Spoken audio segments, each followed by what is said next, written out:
A continuación, RTVC Noticias, emisión central. Este programa es para toda la familia. No contiene escenas de sexo ni violencia. Los menores deben estar en compañía de los padres o un adulto responsable. Contiene sistema closed caption. Este programa fue financiado con recursos del Ministerio de las TIC. RTVC Noticias, emisión central.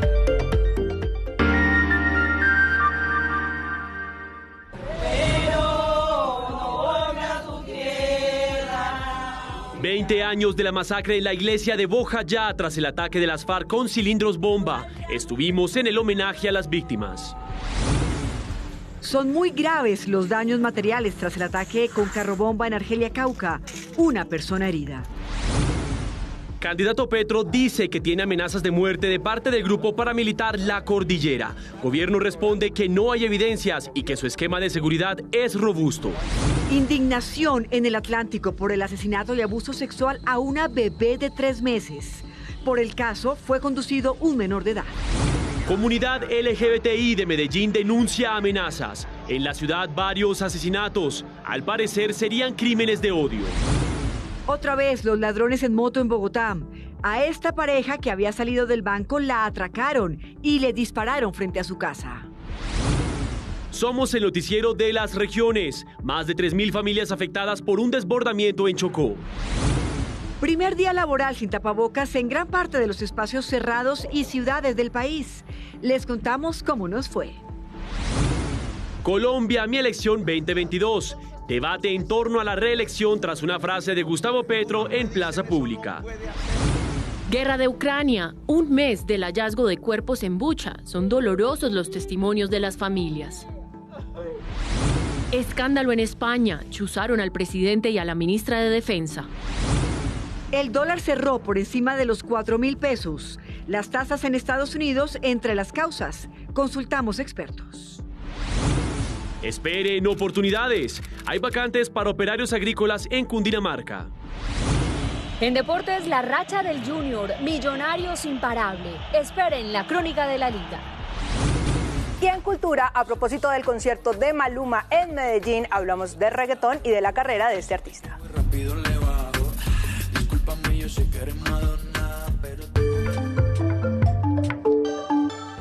20 años de la masacre de Bojayá, Chocó. La entonces guerrilla de las FARC lanzó cilindros bomba contra la iglesia Bellavista, con un saldo de civiles muertos aterrador. Aunque esa cifra de muertos se ha revisado varias veces, son al menos 110 víctimas de la explosión en la nave central del templo. Estas personas estaban allí buscando refugio porque la guerrilla se estaba enfrentando a grupos paramilitares. José Luis Murillo, periodista de la Radio Nacional, allí en Bojayá, nos envió el siguiente informe. Con la presencia de las víctimas y diferentes personalidades del gobierno nacional se conmemoraron los 20 años de la masacre de Bojayá en el antiguo Bellavista. El clamor de las víctimas es la no repetición.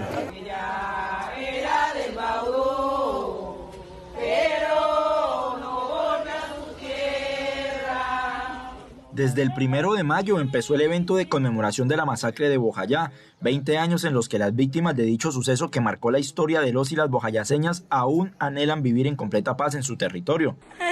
En el antiguo Bellavista, cabecera municipal de Bojayá, alrededor de 600 personas hicieron presencia para conmemorar las 2 décadas. Ante el director de la Unidad para las Víctimas, representantes de la JEP, Comisión de la Verdad y otras entidades, las víctimas tuvieron la posibilidad de expresarse y dar a conocer sus necesidades y los procesos que han venido adelantando en estos 20 años. La masacre de Bojayá sigue impune porque no tenemos conocimiento de sanciones concretas a los 3 responsables que públicamente se han determinado que tienen vínculo con la masacre de Bojayá. Recordemos que es el Estado, son los paramilitares y es la guerrilla de las FARC. En el conversatorio que se llevó a cabo en el marco de la conmemoración de los 20 años de la masacre de Bojayá se tocaron varios puntos fundamentales. Uno de ellos, el recrudecimiento que se está llevando a cabo nuevamente del conflicto armado en esta región del Chocó y el llamado de las víctimas al gobierno nacional para que ponga la lupa sobre este tema que está nuevamente afectando al norte del Chocó, en especial al municipio de Bojayá. Radio Nacional de Colombia y RTVC Noticias conectados 24/7. La Defensoría del Pueblo alertó que la comunidad de Bojayá sigue en riesgo por la disputa del territorio entre el ELN y el Clan del Golfo. El organismo ha emitido 3 alertas tempranas. Desde el 2017 hasta el 2022 se han reportado 16.927 víctimas de confinamiento y 1.438 personas han sido desplazadas en esa zona. Este ataque, que es uno de los hitos de la violencia en Colombia, marcó el devenir no solo de la comunidad afectada, sino de todo ese municipio a orillas del Atrato. En los archivos reposan las imágenes que narran el dolor que para muchos sigue intacto. Bojayá entró a ser parte de este país, como le ocurrió a Segovia, a Mapiripán o a Ituango. Incluso más, por su nivel de atrocidad, por su cifra desproporcionada de víctimas o por el eterno símbolo del Cristo mutilado. Aunque Bojayá en sí misma es un símbolo, la cara visible de un país desconocido y fragmentado que asoma dependiendo de la gravedad de la cuenta. Las historias asombran al comienzo. Los 21 de la misma familia que murieron abrazados en las sillas de la iglesia, la inmensa fosa de 5 metros de profundidad para un entierro de afán y sin precedentes, los otros miles que en silencio prefirieron partir a vivir entre sus muertos. El día que la confrontación entre paramilitares y guerrilleros escaló el nivel más escandaloso del horror, hasta el mundo se enteró de un punto en el mapa de Colombia, cerca al río Atrato. Año tras año, la historia se escribe en las mismas letras de Mapiripán o Segovia. La promesa del no abandono, de la reparación y de la verdad, y hasta del numeral, nunca los olvidaremos. Bojayá hoy tiene calles pavimentadas, pero se sigue llegando en lancha o en helicóptero.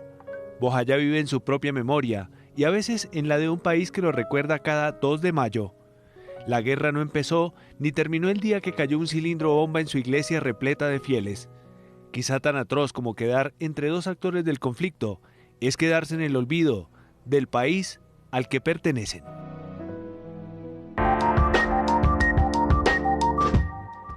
Y un hecho de violencia contra una bebé causa consternación en Atlántico, exactamente en Galapa. Una bebé de tan solo 3 meses fue asesinada y sufrió abusos sexuales. Un menor de edad fue conducido en medio de la investigación del caso. Escenas de llanto y dolor se vieron durante el funeral de la niña de 3 meses que falleció en medio de un caso de presunta violencia sexual. Según el abuelo de la menor, el supuesto agresor, tras haberla cuidado, la entregó a la madre y a la abuela, diciéndoles que estaba enferma. Entonces le digo, no, la niña está vomitada y resulta que estaba muerta.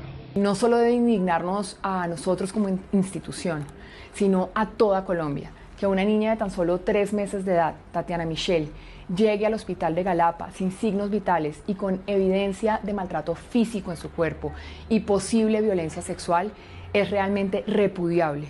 El caso ha impactado a los habitantes de Galapa, que despidieron a la niña. No quiero que esto quede impune, por favor.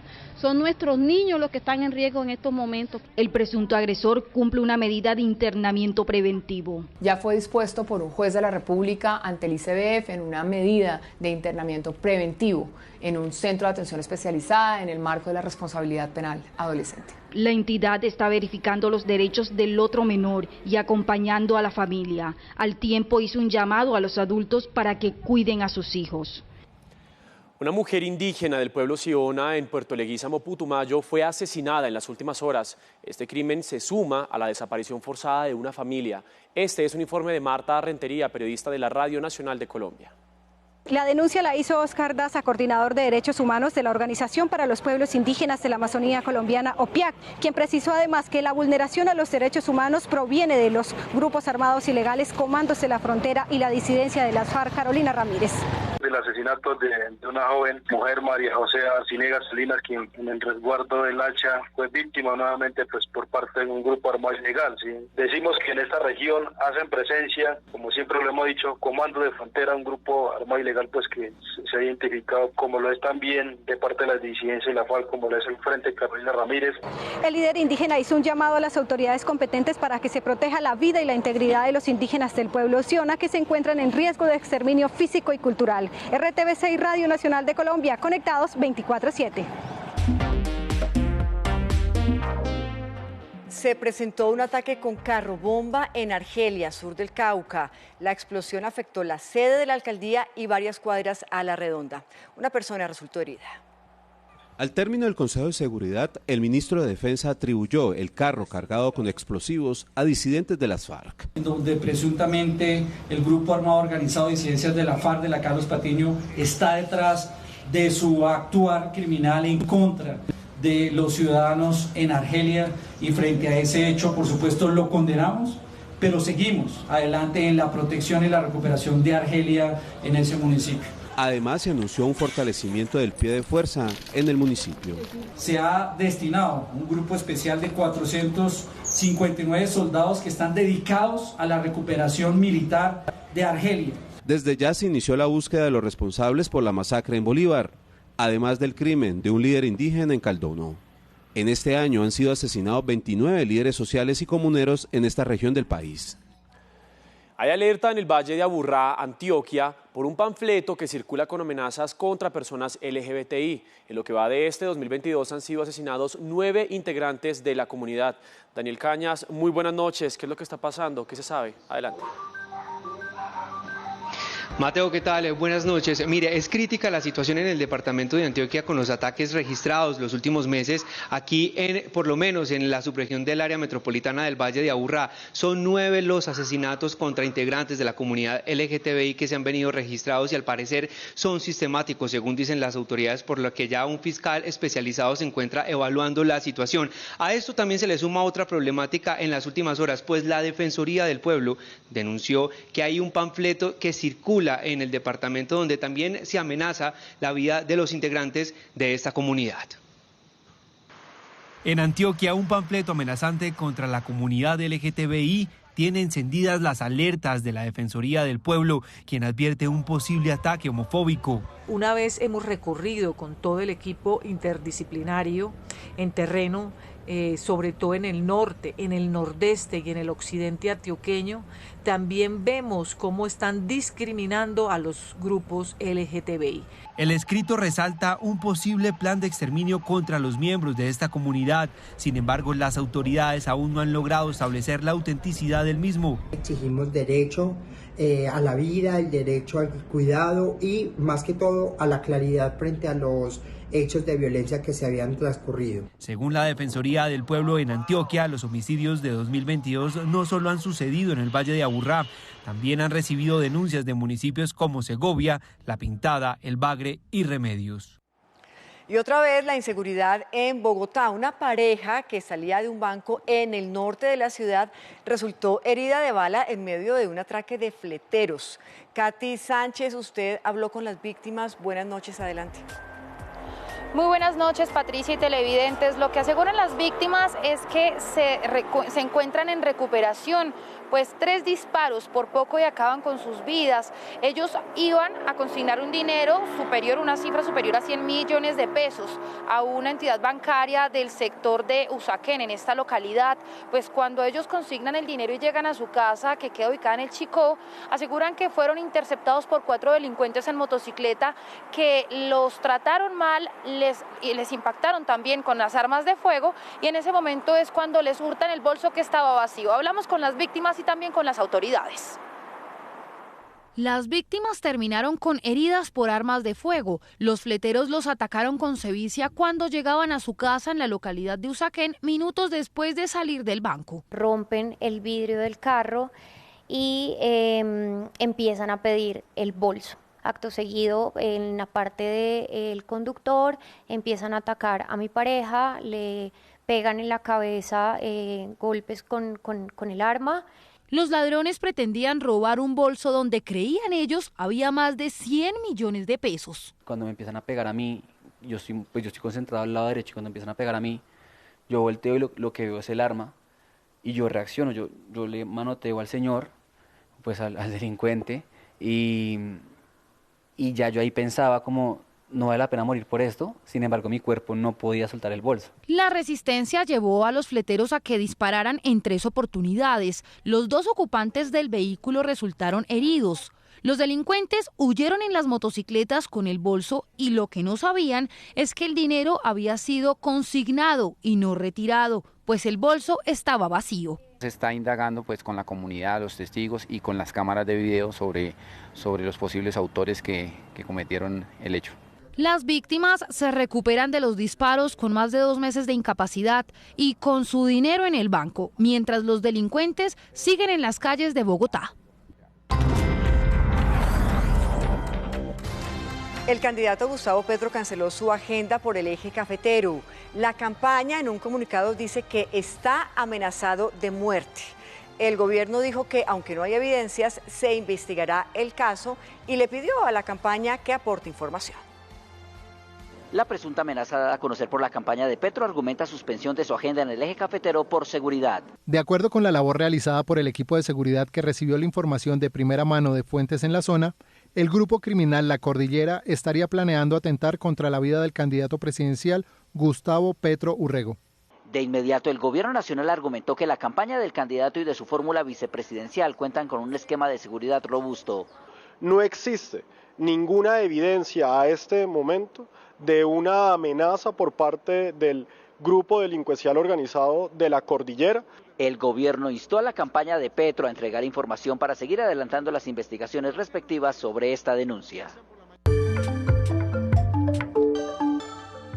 Volvemos a las regiones porque en el Chocó más de 3.000 familias resultaron afectadas por el desbordamiento del río Higuamiandó, allí en el Carmen del Darién. Karina Prado, periodista de la Radio Nacional, nos da más detalles de esta situación.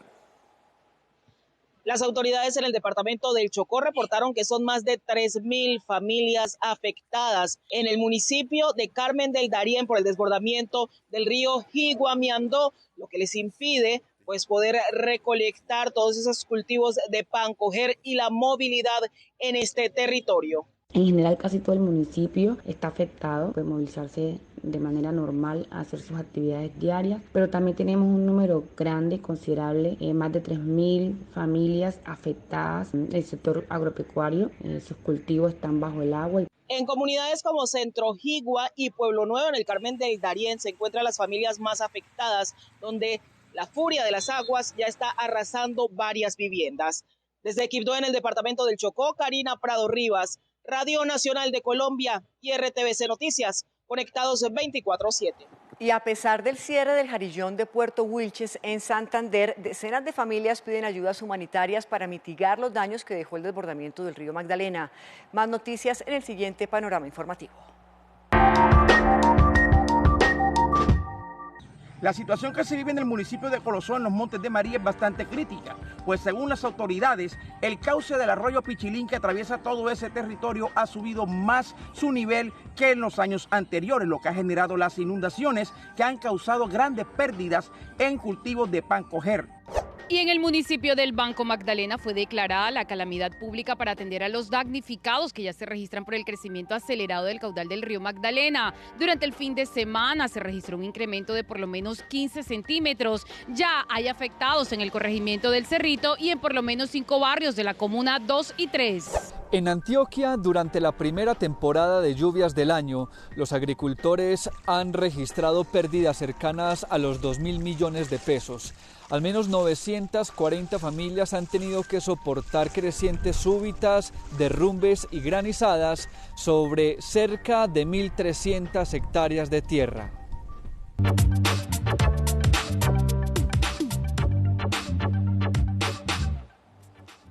Primer día hábil sin tapabocas en gran parte de los espacios cerrados y en ciudades con más del 70% de vacunación. El gobierno analiza la posibilidad de aprobar una cuarta dosis de la vacuna en esta fase de la pandemia. La posibilidad de la cuarta dosis de la vacuna para mayores de 50 años es estudiada por el Ministerio de Salud. De ser aceptada, la aplicarían 5 meses después de la tercera dosis. El segundo refuerzo lo estaremos anunciando en su momento cuando sea importante. Sí, estamos conversando. Para el secretario de Salud de Bogotá sí es necesaria ante el desmonte del tapabocas en lugares cerrados. El funcionario les recordó a las empresas que está prohibido exigir la mascarilla en sus instalaciones. No debería obligar a sus empleados, eso excede la posibilidad de los empresarios. La medida nacional se tomó por el avance de la vacunación, que en zonas del país supera 70% de la población con esquema completo, pero algunos colombianos celebraron la decisión por la incomodidad de usar tapabocas. Estaba yo mamado con esa vaina, cansadísimo. Sí, claro, descansa uno las orejas. Sin embargo, otros creen que no es el momento de desmontar el tapabocas. El 100% de la población no está todavía vacunada. En transporte público, hospitales y hogares geriátricos seguirá siendo obligatorio su uso.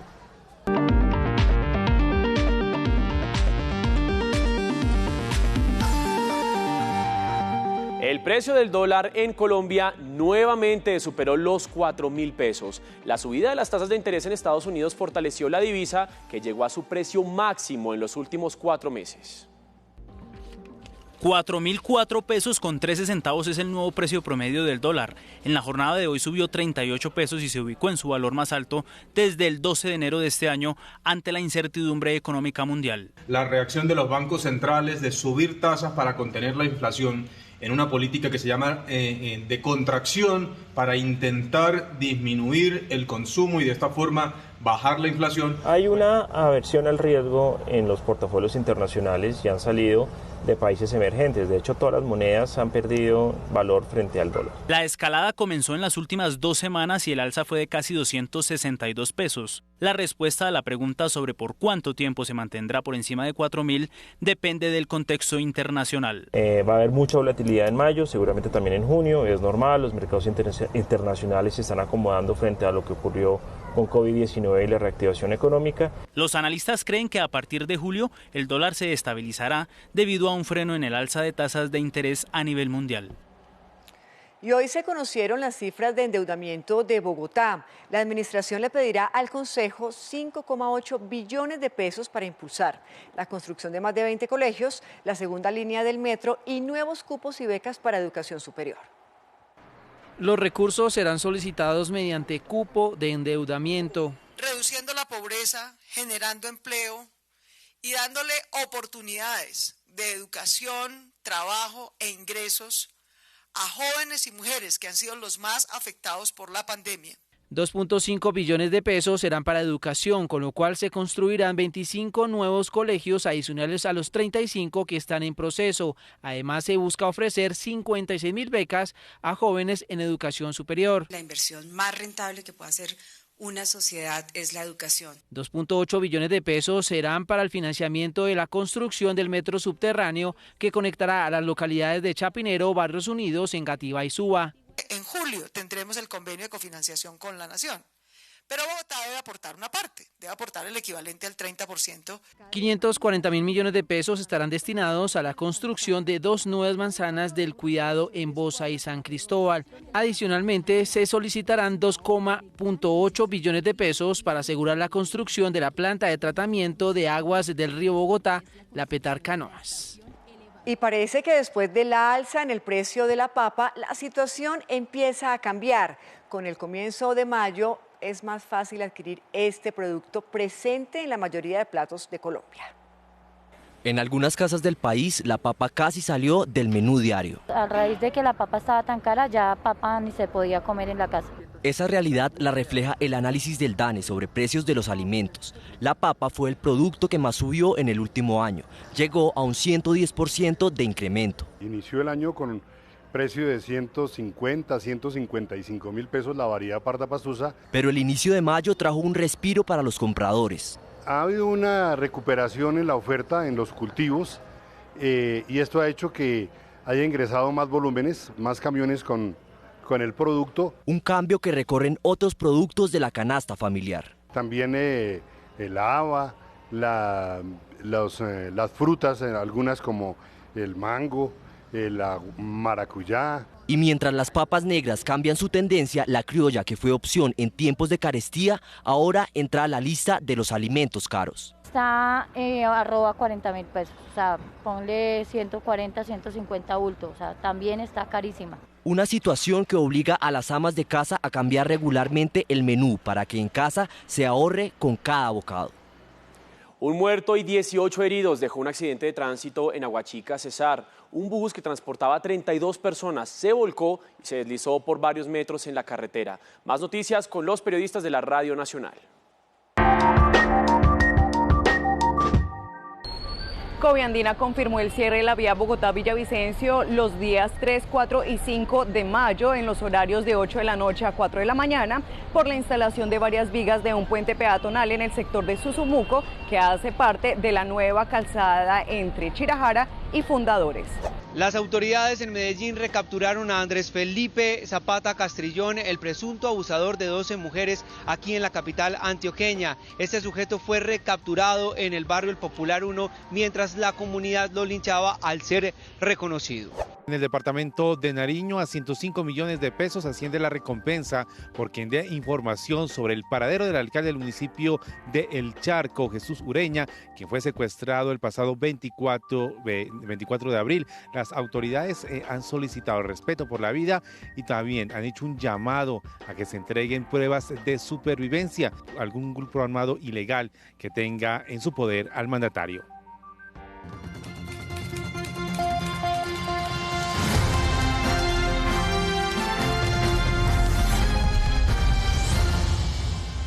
Iniciamos Colombia Mi Elección 2022 con una polémica, la que hay en torno a la reelección. Todo inició con una frase del candidato Gustavo Petro que, aunque él mismo aclaró después, el tema ya estaba sobre la mesa. Algunos me dicen eso no puede hacerse solo en 4 años. ¿Quiere usted reelegirse?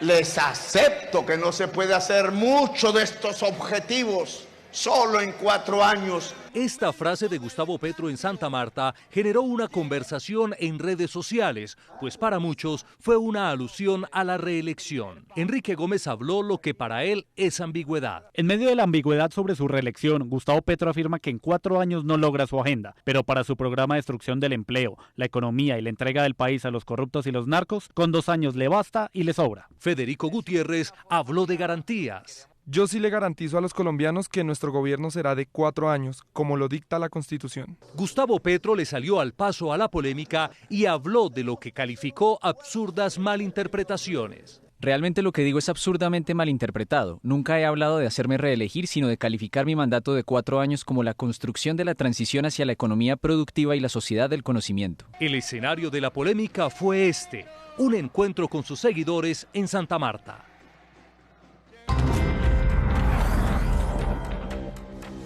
Y el protagonista del primer momento de hoy es Rodolfo Hernández en la región antioqueña. Vean ustedes cómo los paisas recibieron al ingeniero Hernández en el aeropuerto de Medellín. Caravanas y multitudes lo esperaban. El candidato con sombrero y poncho se declaró sorprendido de la acogida en tierra paisa. Otro que vive momentos en las regiones es Sergio Fajardo, quien continúa muy activo en el Caribe. Hoy en Cartagena, Corozal y Montería. Allí conversó con jóvenes universitarios, tuvo un encuentro con mujeres, Caravana de la Esperanza y lanzó varias propuestas. Reiteró que siempre ha hecho política desde atrás, sin importarle las encuestas. El candidato John Milton Rodríguez se vistió de ruana para un momento en Tunja, donde fue recibido por un grupo de simpatizantes. Allí recorrió las calles e invitó a las personas a que votaran por él y su fórmula vicepresidencial el próximo 29 de mayo. Y un momento para refrescarse fue el de Federico Gutiérrez, quien estuvo en la Amazonía. Sumergido en el lago Tarapoto, el candidato se comprometió a activar el turismo de esa hermosa región del país. Viajó con su esposa y con sus 2 hijos y compartieron con comunidades indígenas a quienes prometieron cuidar junto a sus territorios. Y uno que ya no falta en esta sección de momentos. A Egan Bernal le quedó gustando eso de opinar en política y la verdad lo hace con mucha ironía. Vean esta foto. En ella escribió: tampoco soy médico, pero creo que la recuperación va por buen camino. Otro mensaje para quienes le sugieren que no se meta en la campaña, pues según le dicen, sabe poco del tema. La verdad es que el que es campeón es campeón.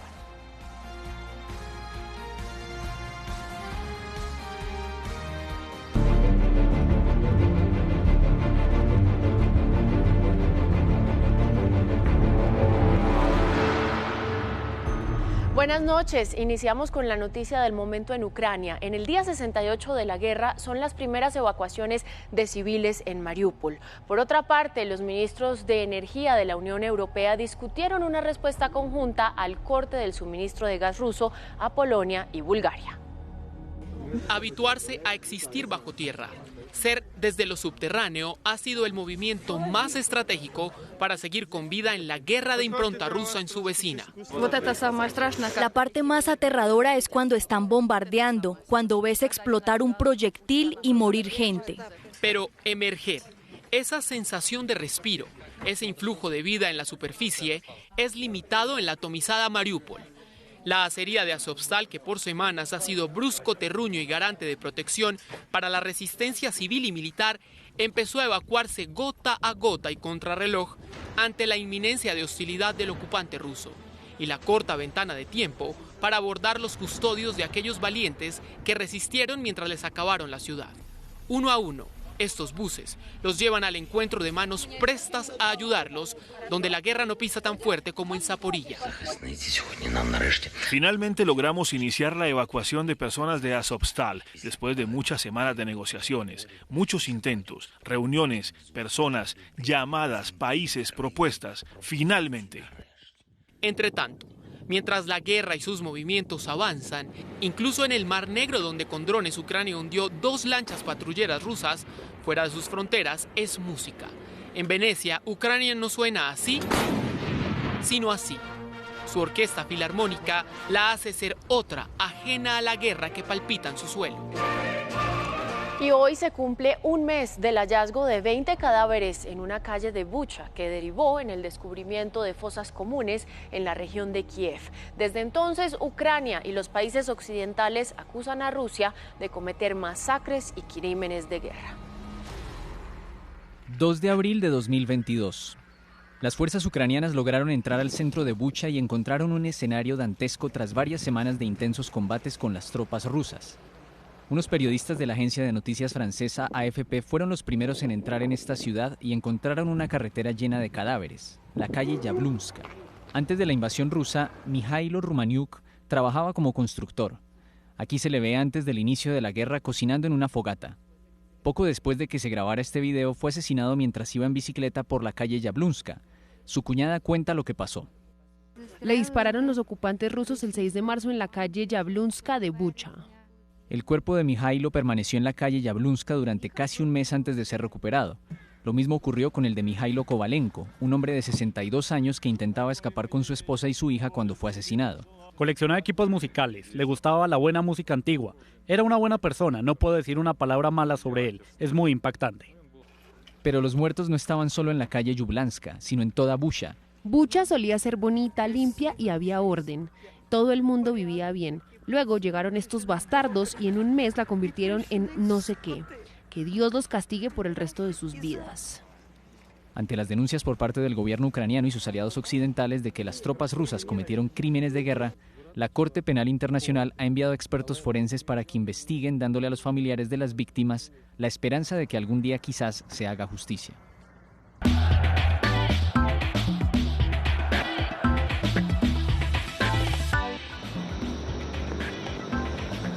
Muy buenas noches, bienvenidos a la información deportiva. Comenzamos hablando de nuestro fútbol profesional colombiano, porque el Junior de Barranquilla está imparable y la afición está impresionada y agradecida con el trabajo del técnico Juan Cruz Real. Los jugadores de Millonarios aseguran que serán campeones y también la resurrección de Independiente Santa Fe. Todo esto hace parte de la crónica de la jornada. Este es el fútbol. Muy pocos hinchas de Junior creían en Juan Cruz Real como un buen entrenador para el equipo y hoy con 20 puntos conseguidos de los últimos 24 en todas las competencias, ya lo comparan con los mejores del mundo. ¿Quién es Pep? ¿Quién es Klopp? ¿Quién es Tuchel? Yo solo sigo a Juan Cruz Real. A nosotros lo que nos interesa es que la gente nuestra esté contenta. Millonarios ganó y muchos hinchas vuelan campanas al viento, incluso aquellos que están dentro de la cancha. Lo dejamos con que Millonarios va a ser campeón. Santa Fe cambió de técnico resucitó y volvió a entrar al grupo de clasificados. En el fútbol definitivamente mandan los jugadores. Los muchachos obviamente sintieron el golpe de lo que venía pasando, pero lo que mostraron hoy es en pro y en pos de buscar una estabilidad. Y el Cali ganó en Manizales, complicó al Once Caldas en la clasificación y lo que ayer era días contados para Dudamel, hoy es una bocanada de aire fresco. El triunfo al final como entrenadores es lo que vale. Faltan 2 fechas y aún la historia está por escribirse. Y esta sí que es una muy buena noticia, porque Radamel Falcao después de 5 meses volvió a anotar gol. Estaba lesionado, regresó a las canchas y otra vez volvió a rugir. Pues el Tigre sigue siendo figura con el Rayo Vallecano en la Liga Española.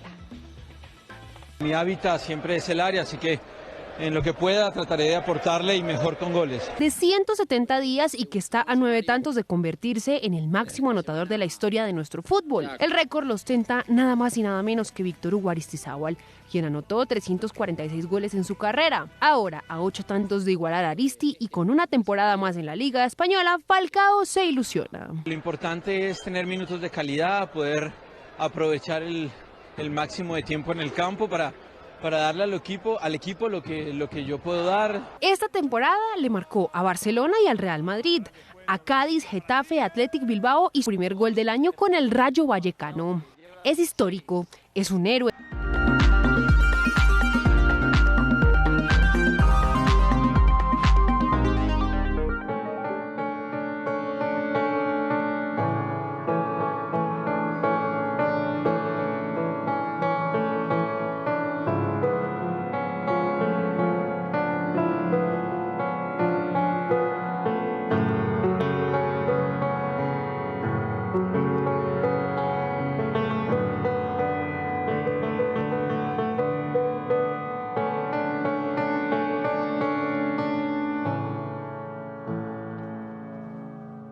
Y hoy los saludo con Hawái de Maluma porque definitivamente la noticia de hoy es el concierto que hizo en Medellín en el que reunió un montón de artistas, entre esos Madonna, J-Lo, Karol G. Pensemos un poco de dónde viene Maluma. Maluma es un cantante de reggaetón y de trap paisa que pertenece a la disquera Sony Music. Hace unos más o menos 10, 12 años, Sony decidió que su mercado en Latinoamérica estaba muy cerrado y que había que abrirlo.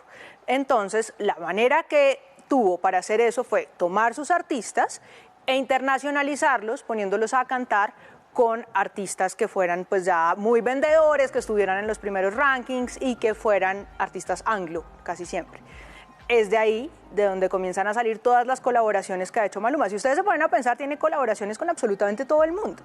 O sea, no hay un cantante de esos que ha estado en los primeros lugares que no haya cantado con Maluma. Eso se debe a que Sony lo tenía en su radar y lo tenía en su proyecto. Claro, algo especial tiene Maluma porque Sony lo escogió como uno de esos artistas latinos que iba a impulsar. ¿Qué es eso especial? Yo veo varias cosas. La primera es que definitivamente es el pretty boy, es un tipo muy guapo y eso siempre vende. Y además de eso, tiene un sonido dentro del mismo reggaetón y dentro de la música urbana, un sonido más internacional que el de los demás. Hay algunas de sus canciones, yo diría que una gran mayoría de hecho, que tienen ciertos sonidos y ciertos dejos de armonías de balada, por ejemplo, como esta, como Hawái.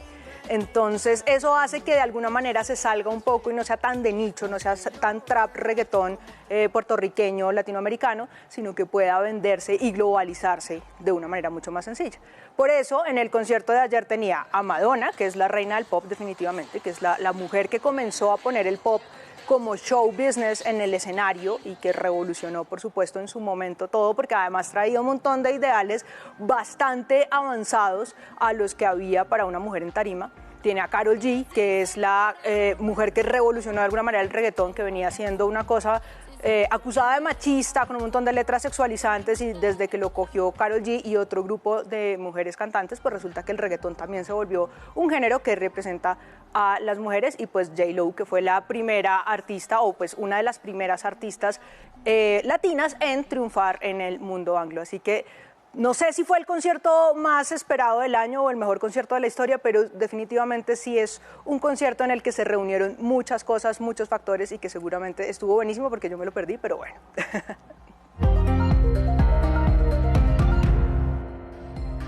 78.049 vehículos nuevos se vendieron en Colombia entre enero y abril de este año, lo que significa un aumento anual de 2,8%. 628 millones de dólares es la inyección de capital que el nuevo dueño de Almacenes Justo y Bueno, JF Capital Internacional, dispuso para pagar deudas y salvar de la bancarrota a la compañía. 2 billones de pesos en pérdidas reportó el Banco de la República durante el primer trimestre de este año debido a los egresos en sus reservas internacionales. Los 5,7 millones de micronegocios que hubo en Colombia a 2021 generaron 55 billones de pesos a la economía nacional. Más noticias, les contamos ahora que con éxito se desarrolló en el eje cafetero la primera cirugía materno-fetal a un bebé con un tumor pulmonar. Paula Rodríguez, periodista de la Radio Nacional de Colombia, tiene más detalles.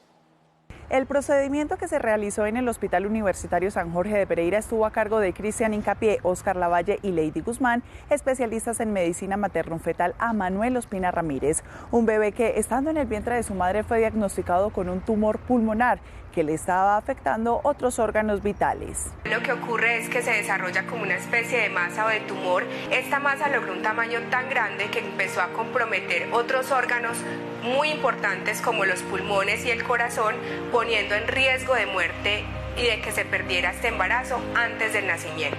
Los especialistas confirmaron que luego de varios días de la cirugía y una vez el bebé nació, su recuperación es satisfactoria. RTVC Noticias y Radio Nacional de Colombia, conectados 24/7. Alerta temprana en Titiribí, Antioquia, y la investigación disciplinaria a la compra de uniformes de la policía hacen parte del siguiente resumen informativo en un minuto. La Defensoría del Pueblo emitió la alerta temprana 08 de 2022 en Titiribí, Antioquia, por disputas entre el Clan del Golfo y grupos de crimen organizado, especialmente en las veredas Corcovado, Los Micos, Mesetas y Albania. Igualmente solicitó a las autoridades que refuercen las medidas de seguridad en la zona. Fueron capturadas alias Patricia, alias Asley y alias Juliana, señaladas del triple homicidio ocurrido el 5 de noviembre de 2021 en Ricaurte, Cundinamarca. Según los investigadores, el actuar de estas mujeres inició minutos antes en Tucaima, en la parroquia municipal, donde intimidaron con arma de fuego y robaron 2 cajas fuertes. En los últimos días, las autoridades colombianas y panameñas han incautado más de 6 toneladas de cocaína evaluadas en cerca de 207 millones de dólares. Distribuir en el mercado ilegal internacional más de 15 millones de dosis de esta sustancia ilícita. En medio de estas operaciones fueron capturados 4 colombianos. La Procuraduría investigará disciplinariamente a los responsables del proceso de compra de uniformes de la policía por 65.000 millones, adjudicado mediante subasta inversa el pasado 12 de abril por el Fondo Rotatorio de la institución.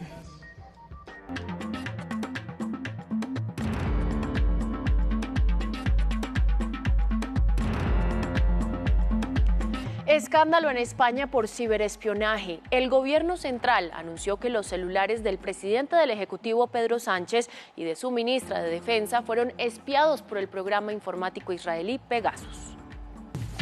En una rueda de prensa convocada de urgencia en Madrid en pleno día festivo, el ministro de la Presidencia del Gobierno Central Español denunció que los teléfonos móviles del presidente de gobierno, Pedro Sánchez, y de su ministra de Defensa, Margarita Robles, fueron objeto de escuchas ilegales a través del programa informático israelí Pegasus, entre mayo y junio de 2021. La intervención ilegal de estos teléfonos se ha comprobado en el curso de una verificación que aún está en marcha y que alcanzará a todos los miembros del gobierno. Según el gobierno, se trata de un ataque externo porque en España todas las intervenciones se producen por organismos oficiales y con autorización judicial, algo que en este caso no ocurrió. Pegasus, un software concebido por la empresa israelí NSO, permite acceder a los datos, servicios de mensajería o activar remotamente las cámaras y micrófonos del celular. Según la ONG Amnistía Internacional, este software podría haberse usado para piratear hasta 50.000 teléfonos móviles en el mundo. Estas últimas revelaciones llegan en plena agitación política en España, donde el gobierno central del socialista Pedro Sánchez lleva días de fuerte tensión con los independentistas catalanes, que acusan al Centro Nacional de Inteligencia de haberlos espiado con Pegasus.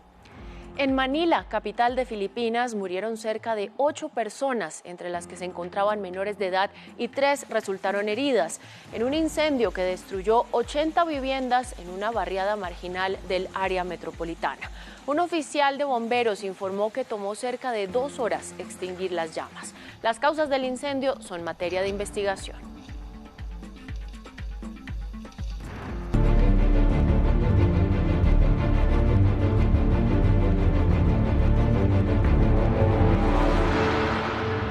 oscuro taller en Ucrania, donde se fabricaban armaduras y espadas del medioevo, se convirtió en fábrica de chalecos antibalas para combatientes y civiles en las filas de defensa del país. Sin siquiera calcularlo, al invadir Ucrania y derruirla, Rusia arrinconó a tal punto la vida de miles de personas que esa realidad se les convirtió en un todo o nada por la vida. Reinventarse fue un acto de supervivencia y no opción para seguir en pie. Si algo penetra en la placa, se sujeta con la goma de la cinta transportadora. En los chalecos adecuados usan Kevlar, pero es muy caro, especialmente para nosotros. Así que usamos esta goma de la cinta transportadora. De tener como hobby la construcción de artilugios medievales como armaduras y espadas, Vadim Mirnishenko, un habilidoso herrero del siglo XXI, pasó a elaborar con lo que tenía a mano chalecos antibalas para ponerlos al servicio de su país. Entiendo cuánta responsabilidad tengo, no solo por la salud de las personas, sino también por sus vidas. Y cada vez muchos de mis nervios se desperdician en la producción y las pruebas. Acero, tela afieltrada y caucho de cinta transportadora son la tripleta de sello nacional quirúrgicamente combinada que protege a muchos ucranianos en el campo de batalla, que blinda a la nación con lo mejor del estilo medieval en esta guerra, una real, una moderna.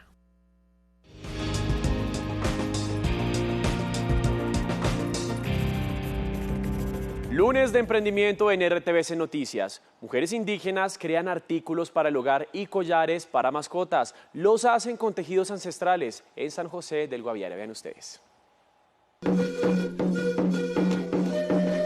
Nosotros somos del San José del Guaviare, la etnia tucano oriental. Trabajamos en artesanías. La marca se llama Soacé, que traduce tejer en el idioma tucano.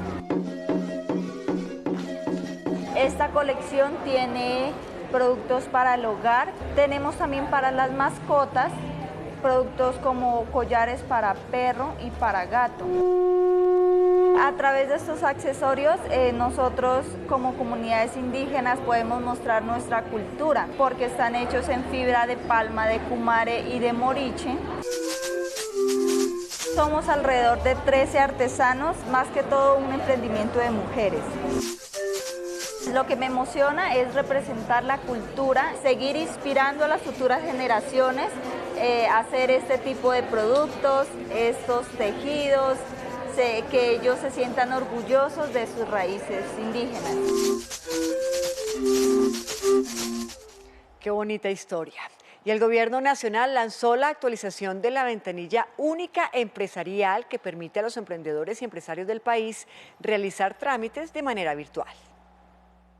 A través de un solo canal, los empresarios podrán adelantar 28 trámites, entre ellos la afiliación al Sistema General de Riesgos Laborales, el Sistema de Subsidio Familiar y el reporte de novedad de vinculación de sus empleados ante las EPS, entre otros. Esta ventanilla significa que los trámites que antes duraban semanas y meses, ahora se van a hacer en una hora.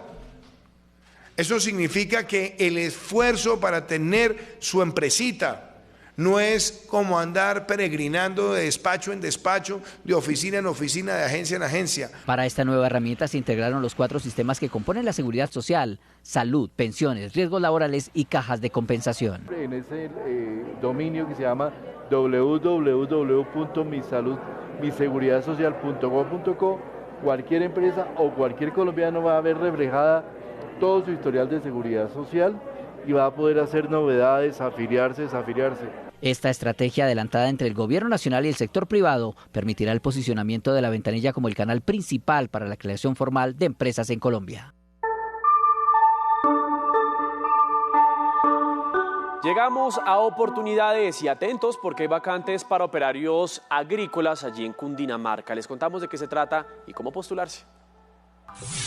En oportunidades para que operarios agrícolas trabajen en diferentes municipios de Cundinamarca, vaya a la página agenciapublicadeempleo.sena.edu.co. Allí debe dar clic sobre la sección vacantes. Luego escoge el departamento Cundinamarca. Selecciona el ítem explotación primaria y extractiva y escoge la convocatoria. Ojo, porque antes de empezar cualquier proceso, debe crear un usuario y contraseña para registrar sus datos en la plataforma. Al ingresar le aparecerán las generalidades y requisitos como ser colombiano, ser bachillero técnico y tener mínimo 6 meses de experiencia laboral en el área. Atentos, porque son 620 vacantes con salarios de hasta 1.500.000 pesos mensuales que se están ofreciendo en diferentes empresas de municipios como Chía, Soacha, Mosquera, Fusagasugá, Cibaté, Tenjo, entre otros. Recuerde que la convocatoria va hasta que se agoten los cupos. Y muy importante, si quieres seguir informado 24/7, nos encuentra en todas nuestras redes sociales como RTVC Noticias.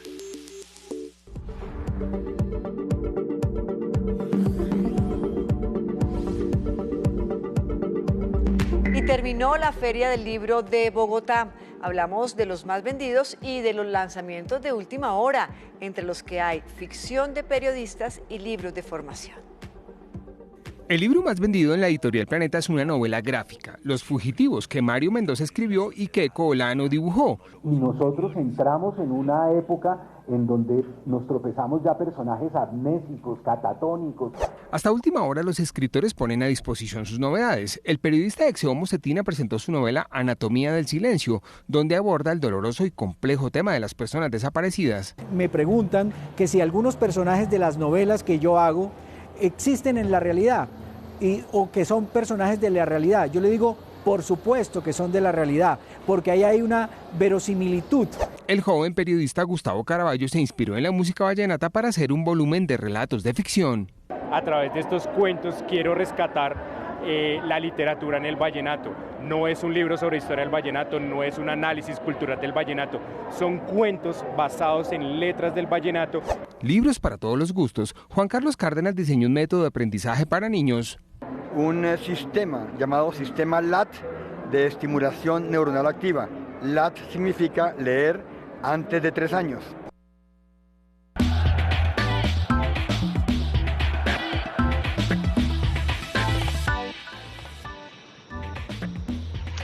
Y seguimos con más información deportiva aquí en RTVC Noticias, porque estamos muy felices y muy contentos con todo lo que ha logrado la delegación colombiana en los Juegos Sudamericanos Juveniles que se disputan en Rosario, Argentina. Pues bueno, llegaron a nuestro país 2 medallistas. Estamos hablando de Ana Villamil, de Daniel Jiménez. Lograron medallas de oro justamente en 2 categorías y pues en tiro con arco. Y por eso nosotros quisimos ir a recibirlos para hablar con ellos un poco de todo este proceso y de ese logro tan importante.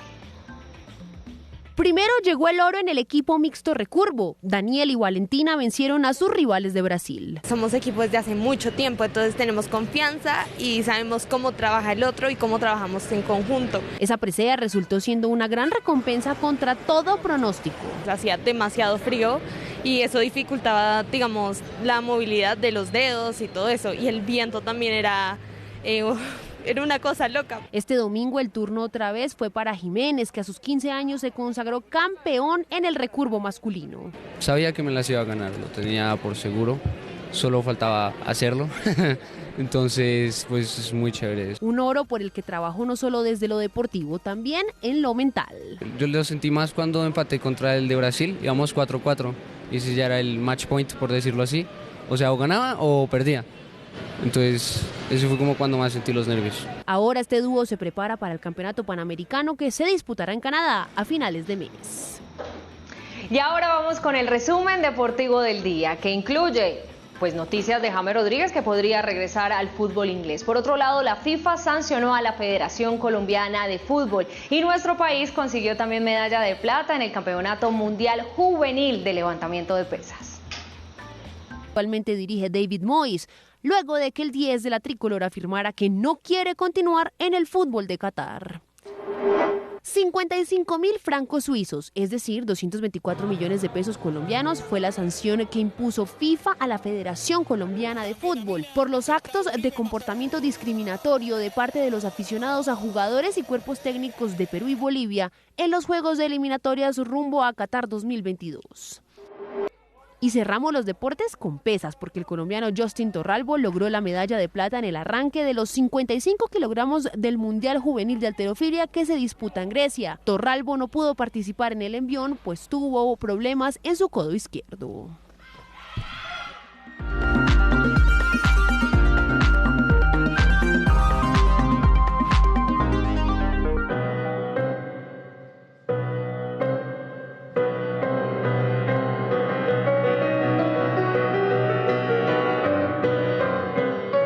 Les tengo una confesión, yo uso esta música para salir a trotar por las mañanas.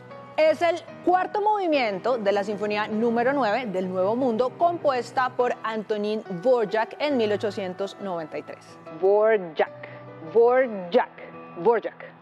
Definitivamente es uno de los apellidos más enredados de la música, y eso ya es mucho decir. Se debe a que es checo. Este señor nació en Praga en 1841, cuando todavía existía el Imperio Austriaco.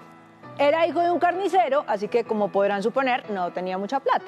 Esta no es la historia de un niño que estudió desde pequeño con los mejores profesores, ni que daba conciertos desde antes de la adolescencia, nada de eso. Es la historia de alguien que fue reconocido públicamente como compositor cuando tenía 32 años. Comenzó estudiando órgano en la Escuela de Praga, se graduó a los 18 años y se convirtió en el organista de la iglesia de San Adalberto.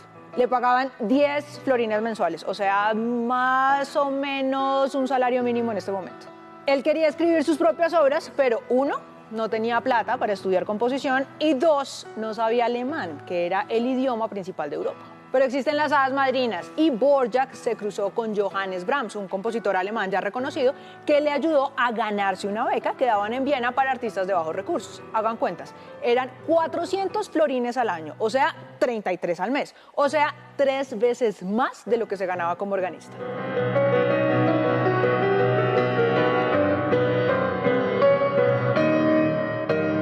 Comenzó a mejorar para Dvořák y en 1891 lo llamó Jeanette Thorber, la fundadora del Conservatorio Nacional de Nueva York, y le dijo: véngase para acá, dirija este conservatorio y yo le pago $15,000 al año. Eso venía siendo alrededor de 27,000 florines, o sea, 2,200 al mes. Recapitulemos, como organista se ganaba 10 florines al mes, como becado 33 y como director del Conservatorio de Nueva York 2,200. Claro, habrá que tener en cuenta la inflación, la oferta, la demanda y todas esas cosas, pero el caso era que se ganaba muchísimo más de lo que se había ganado en toda su vida. Estando en Nueva York, compuso su 9ª sinfonía y le puso como título Desde el Nuevo Mundo.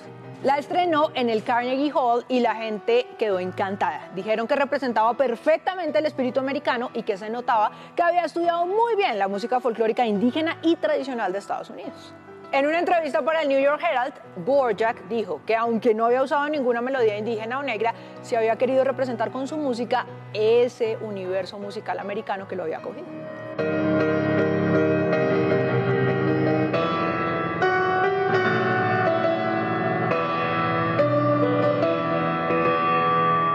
Antonín Dvořák fue un grande, de eso no hay duda, pero lo que a mí más me sorprende es que nunca se creyó el cuento. Pasaba la noche escribiendo y al otro día tiraba todas las partituras a la basura porque sentía que nada de lo que había hecho servía para algo. Con decirles que alcanzó a destruir toda su obra temprana porque a medida que fue aprendiendo y tomando experiencia, resolvió que nada de eso valía la pena. Por ejemplo, hablar de la Sinfonía número 9 es un milagro porque destruyó las 4 primeras. El santo de ese milagro fue Jarmil Burghauser, un musicólogo que logró recuperarlas y editar el catálogo completo. Yo soy Laura Galindo M y esto es Un Cuento para Contar de Señal Clásica y RTVC Noticias.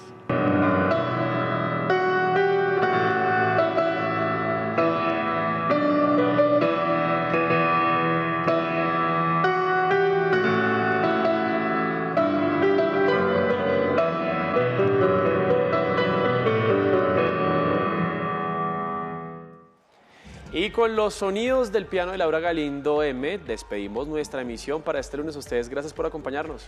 Pero no sin antes recordarles que quienes tengan un emprendimiento, estamos aquí esperando a dar a conocer su historia. Pueden escribirnos a miemprendimiento@rtvcnoticias.com. Leímos sus historias, leemos sus emprendimientos